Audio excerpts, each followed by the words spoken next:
What was your fuck this shitty I'm out moment? Some young woman and an old lady were arguing about stolen underwear in our communal laundry room. Young woman called for her cracked out boyfriend who came running in with a gun drawn screaming bloody murder. Noped right out. Then moved out that weekend. I was hired as a temp. On day 91 I was told that they in fact didn't have to hire me after 90 days and they were gonna keep me on as a temp. I clocked out for lunch and never went back.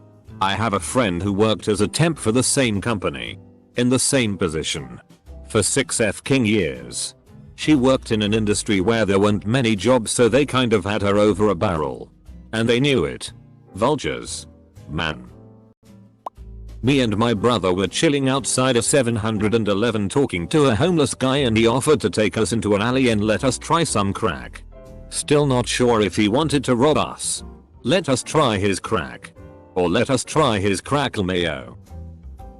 Some promoter literally gave me $80 to go into his Vegas strip club with my friends. Said he would throw in the limo and VIP package if we tipped the driver because his other reservation cancelled.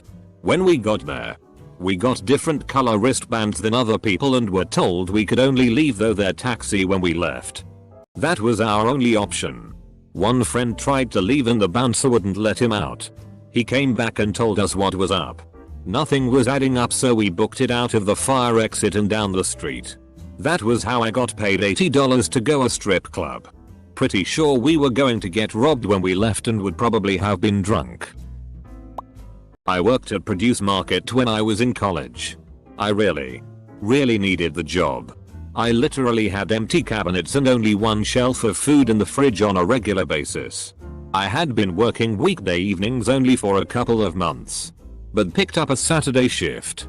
I was helping a customer and the owner walked up and interrupted our conversation. "Is that your yellow car in parking lot?" Me. "Yes." Her. With the most demeaning tone. "On weekends. Our parking lot is reserved for customers only. If you value your job you will go punch out. Move your car to the lot across the street. And never park in the lot again." I was astonished. I had full-time jobs every summer since I was 15. I picked up holiday jobs. I had a lot of working experience. I had never been talked to like this by any co-worker or boss before. Particularly in front of a customer. I told her I was not aware of the parking rules since I always worked weekdays. Took off my apron. Handed it to her and said I will be punching out. But not punching back in. I quit. I told the customer I was sorry I was not able to finish helping him and walked out. I really needed the job. But was so pissed off I could not stand the idea of working there. My supervisor called me that afternoon and tried to get me to come back. But I just couldn't. I was unemployed and had a job interview for a cable installer position. The position advertised for $20 an hour. 40 plus hours a week. And benefits, so it seemed like a pretty good deal. I get to the interview and find out it's actually 2 interviews. A group interview followed by one-on-one interviews with the hiring manager. In the group interview, HM explains that the position was actually minimum wage and commission. He also explains that we need to supply our own tools. He then tells us how they assign jobs and we have no choice over which ones we get. Right before the end of the group interview, one of the other guys asks if there were any other expenses we were responsible for and HM tells us that we had to pay for our own gas, tires and repairs on our assigned company van. I look out in the parking lot and saw all the vans looked like 20-year-old clapped out pieces of crap. As soon as HM went back to his office, I left. I'm a middle school teacher. And it's also worth mentioning that I'm a very petite woman and most of my students are bigger than me. Many years ago when I was considered one of the young and pretty teachers, I was walking down the hall. An 8th grade boy slapped me on the ass and mentioned my car's make and model, implying that he was going to wait for me in the parking lot. I immediately went to my principal who told me that reporting the incident would reflect poorly on me and I don't want a complaint like that in my file. Double quote. I put in my resignation from that particular school the next day. The more I mention it, the more I realize that many teachers have similar experiences. I was roofing and getting paid by the day. After a few months I asked to get paid piecework. My pay for that week was about double and the boss said he had to put me back to daily rate next week. I said goodbye and started my own business. Was in a forest with a few friends having some fun being oblivious kids.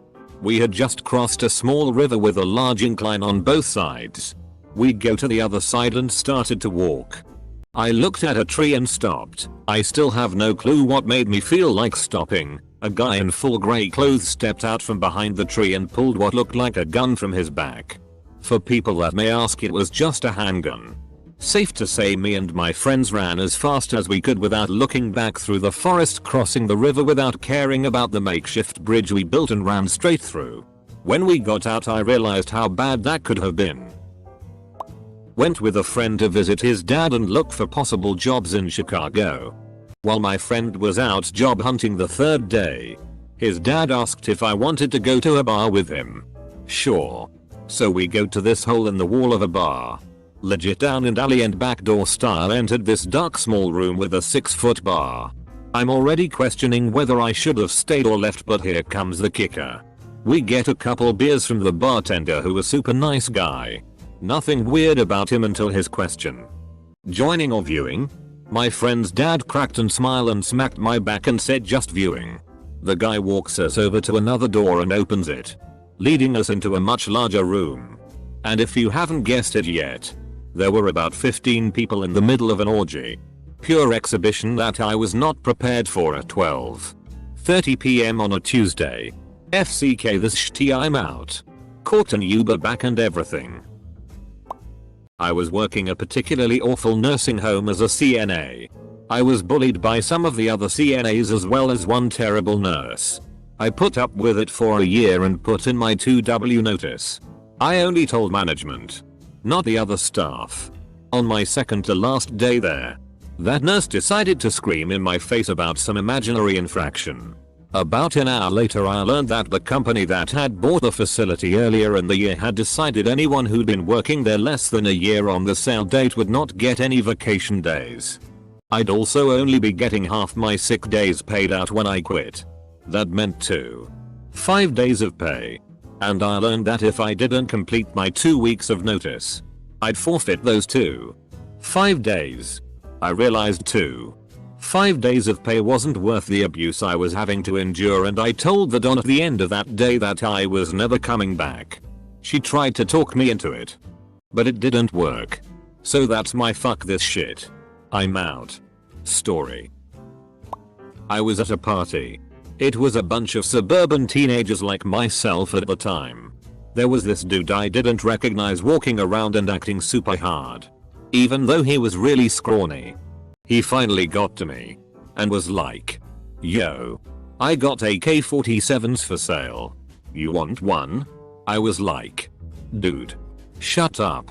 You ain't got shit." He takes me out to his car and opens the trunk. It is full of guns piled on top of one another. Handguns, assault rifles, shotguns, you name it. I ended up sneaking out, hopping in my car and heading home. This dude ended up being a known foot soldier type for a gang out of the nearest big city. He got arrested a few days later when he got stopped for speeding. The cops searched his car and found the guns. He was only 16. Set the Wayback Machine to the year 2000. All of my friends threw a millennium party. Apparently it was a rager. Nobody tells me about it at all, because the mother of my child is bringing her side guide to it. Finally, a couple weeks later, one of them tells me that it even happened and what went down. Wrote the whole lot of them off. Spoke to almost none of them again.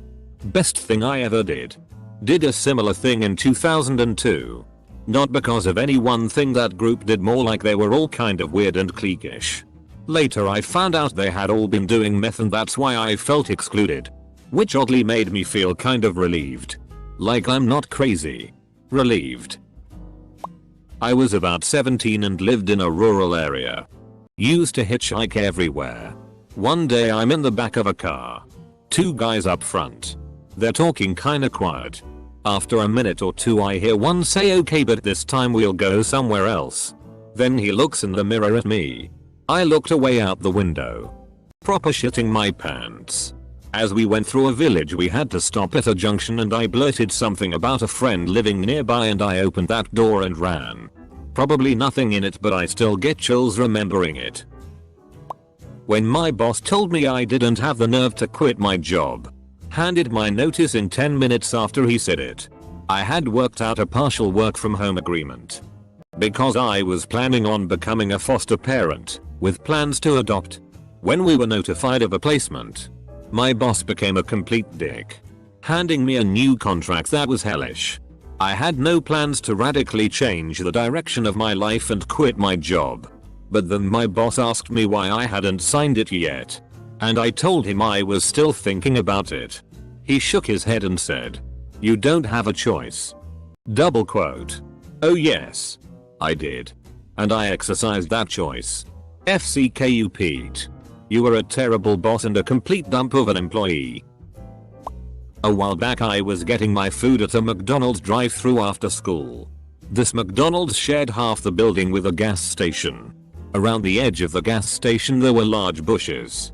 I glanced between two pumps near the road outside and see a sketchy dude loading an AR while frantically glancing in random directions. He looked like he was on something and let's just say I got the hell out of there. I don't think he ever shot anybody. But it was still scary. I was on the third date with this guy I really liked. We started making out on his couch. Things started steaming up and that's when it began. The baby voice. He couldn't stop talking to me in a baby voice. I was out. Worked at Walmart. Really busted my ass to get something done, was supposed to get help, no one showed. Upsetting but typical, but at the end of the day instead of a thank you they threatened to write me up over some cardboard I forgot. Had a better paying job before the end of the month. The begging as I walked out the doors that last time was priceless. Few years ago, walking around at 3 AM chain smoking cigarettes and feeling sorry for myself. Sit down at a park and approached by an older gentleman. Tells me he just got out of work after a very long day. Sure. We chat for a few minutes. Starts asking me about my father. Not liking where it's going. Sure enough he asks me if I want to suck his cock. Nope. Sire. Bye. Guess I looked like I was out trolling for some daddy. I dated this one guy I'm in college for 2 months. One Saturday night he invites me over to meet his parents. We are having dinner. Talking about random things. After dinner I'm helping his mom wash dishes. She goes to the storage closet on the other side of the house to grab another hand towel. His father comes into the kitchen and asks me, so I guess tonight we're having a threesome. I say I'm sorry, what? Mind you, I had already mentioned and explained that I was asexual. He says yeah, it's a tradition. BF's name started back when he was a college freshman. Him and I have a threesome with his girlfriend. We were college seniors, 21 at the time. I said nothing. I grabbed my phone and called my friend to pick me up. Thankfully my friend was there in 5 minutes. Never spoke to them again. I was a temp worker in a factory that made mayonnaise. During my break I get a call from my mom's work. She's had 5-6 strokes at the same time. I went to my supervisor and told him what happened. When he replied with, "Can't you wait until your shift is over?" I took off my uniform and left the building without another word. For those who are interested, ER doctors told me my mom only survived because her co-workers reacted fast and because the clumps of blood cutting her blood flow to her brain were rather small. When I was kneeling in goch tea in a bombed out hut for hours looking for insurgents that didn't exist, decided the army wasn't for me anymore. The F-King platoon sergeant had asked me in the said goch tea filled hut if I was going to re-enlist. I looked him right in the eye and told him, fuck no, I'm done with this shit. Worked for someone who hired her lazy ass brother-in-law as part of my team. I had to do all the work on my own. But not only did he take credit for my work, he threw me under the bus. Boss wanted to upgrade the antiquated system we were using. But the lazy ass said there was nothing wrong with our current system and blamed me for not knowing how to do it right, even though I was the one who made it work at all in the first place. Close bracket. Boss took his word for it and then told me I should learn how to do it properly under lazy ass's guidance. So I said FCK this and I turned in my resignation letter the next day. I offered to help train whoever they were gonna hire to replace me. Boss said, no need. Lazy ass, can handle it. Double quote. Okay then. A couple of months later, I get a text message from my old boss, who has never texted me before, acting like an old friend wanting to catch up before asking me to come back. This happened back when I was in college. Me and my college buddies used to hang out a lot in the forest behind our college. It's a very remote area so you won't find anybody out there. One day we decide to venture deep into the forest for shits and giggles. Nobody knew where we were headed. We kept on going for an hour or so. We then stopped at a clearing to catch some breath. One of our buddies spotted footprints. The weirdest part of the footprints was that it started at one point and ended after a few meters. It's like whoever it was never left this place. It didn't make any sense. At that point everybody was like, okay FCK that, let's go home. At this outdoor party with some friends, dancing and drinking, someone shoots this guy near us with a shotgun. It was so loud I went deaf for about 3 minutes. I looked down and partially saw the body about 6 feet away from me. The worst part is, the victim's friend then decides to drive through the crowd of people towards the body, meaning there's a car coming straight for me. Imagine being drunk, deaf, and blinded by headlights of a car speeding towards you through a crowd of people after being so close to a fatal shooting. I got out of the way in time, found my friends and we left that place so fast. No questions asked.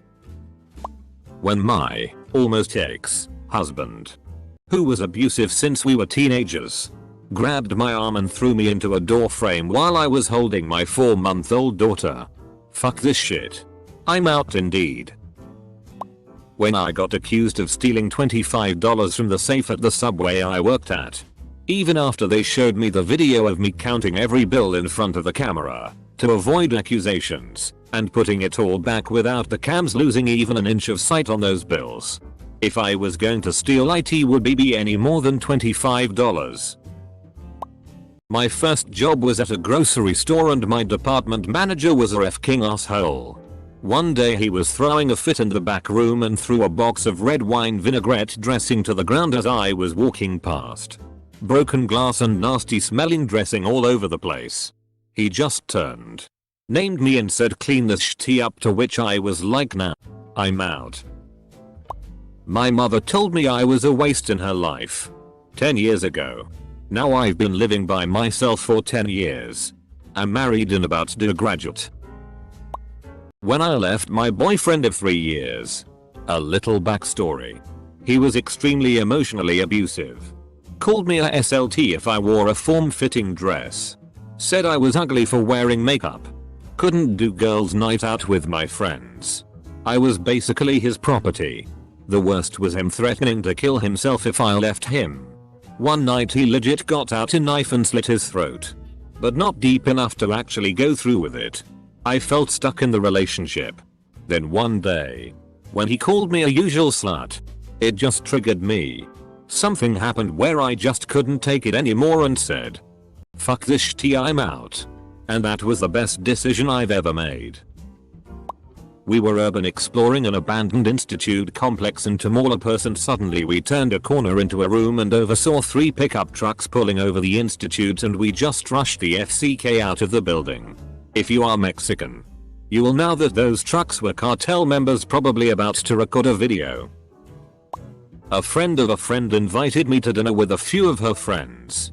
They barely introduced themselves to me, then spent the entire time bad-mouthing people I didn't know. I finished eating as soon as I could and left. I was around 14 and I had gotten my first phone.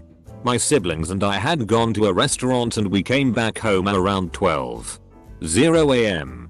While trying to unlock the door of the house, we heard screams coming from inside the house. We went inside and found my crazy aunt beating the shit out of my 8-year-old cousin while my other cousins were crying and trying to get her to stop. My aunt is a strong woman, so that was really difficult. Eventually I took the metal bat from my backyard and I hit her in the back of the head and knocked her out. My siblings both stared at me, but I just called my dad to pick me up and took my 8-year-old cousin with me. I'd figured that my other 2 cousins would call 911 and then call their own father to pick them up. I guess not, since I was allowed the next day to pack some of my cousins and my own things. We stayed with my dad for about 2 months. Turns out my aunt was mad because he had gotten nail polish on her new shoes.